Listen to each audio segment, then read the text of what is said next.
नमस्कार। आज हम पढ़ रहे हैं निकेत हिंदी क्लासेस अर्थशास्त्र अध्याय 20 मुद्रा, अर्थ, कार्य एवं महत्व, money, meaning, function and importance. मुद्रा मानव जीवन में अत्यंत महत्वपूर्ण भूमिका निभाती है।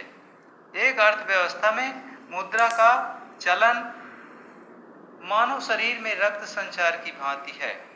आज मुद्रा के बिना देश के आर्थिक, सामाजिक व राजनीतिक ढांचे की कल्पना भी कठिन प्रतीत होती है। परंतु आर्थिक विकास के प्रारंभिक युग में मुद्रा का सर्वथा अभाव था।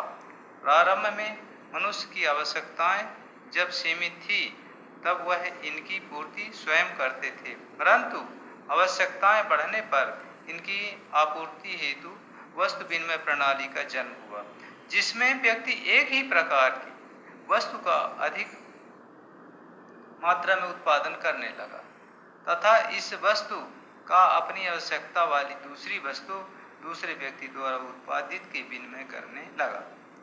परंतु इसमें अनेक समस्याएं थी जो मानव व आर्थिक विकास में बाधक थी।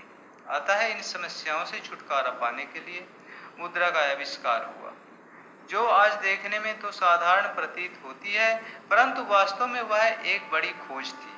मानव सभ्यता का विकास न हुआ होता यदि आज हमारे बीच मुद्रा का आविष्कार न हुआ होता।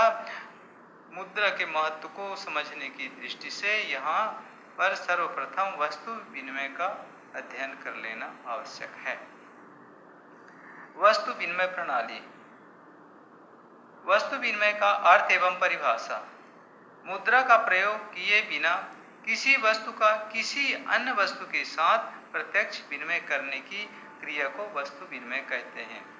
उदाहरण के लिए, सोहन के पास अपनी आवश्यकता से अधिक गेहूं तथा उसे चावल की आवश्यकता है, जबकि दूसरी ओर मोहन के पास अपनी आवश्यकता से अधिक चावल है तथा उसे गेहूं की आवश्यकता है। तो सोहन एवं मोहन परस्पर गेहूं एवं चावल की अदला बदली कर लेंगे। यही वस्तु विनिमय कहलाता है। प्रोफेसर वक के अनुसार मुद्रा के प्रयोग के बिना किया जाने वाला प्रत्यक्ष विनिमय ही वस्तु विनिमय कहलाता है। प्रोफेसर थॉमस के शब्दों में एक वस्तु से दूसरी वस्तु के प्रत्यक्ष आदान प्रदान को ही वस्तु विनिमय कहते हैं। वस्तु विनिमय प्रणाली के गुण। विनिमय वह आधारशिला है जिस पर संपूर्ण समाज की अर्थव्यवस्था खड़ी होती है। वस्तु विनिमय प्रणाली के प्रमुख गुण इस प्रकार हैं। पहला है अधिकतम संतुष्टि। वस्तु विनिमय में मनुष्य अपनी कम आवश्यकता वाली वस्तु के बदले अधिक आवश्यकता वाली वस्तु को प्राप्त करता है। इस प्रकार उसे अधिकतम संतुष्टि प्राप्त होती है। दूसरा है राष्ट्रीय आय में वृद्धि। वस्तु विनिमय प्रणाली का जन्म होने पर मनुष्य उस वस्तु का उत्पादन अधिक करने लगा जिसमें वह निपुण एवं कार्यकुशल था। इस श्रम विभाजन के कारण राष्ट्रीय आय में वृद्धि हो गई। तीसरा है संपर्क एवं सहयोग। विकास के साथ वस्तु विनिमय का क्षेत्र निरंतर बढ़ता गया, अतः समाज के विभिन्न वर्गों में आपसी संपर्क एवं सहयोग की भावना बढ़ी। चौथा है दासता से मुक्ति। वस्तु विनिमय का जन्म होते ही मनुष्य अपनी वस्तु से दूसरी वस्तु को प्राप्त करने में समर्थ हो गया। उसे किसी एक की ही इच्छा पर निर्भर रहने की आवश्यकता नहीं रही।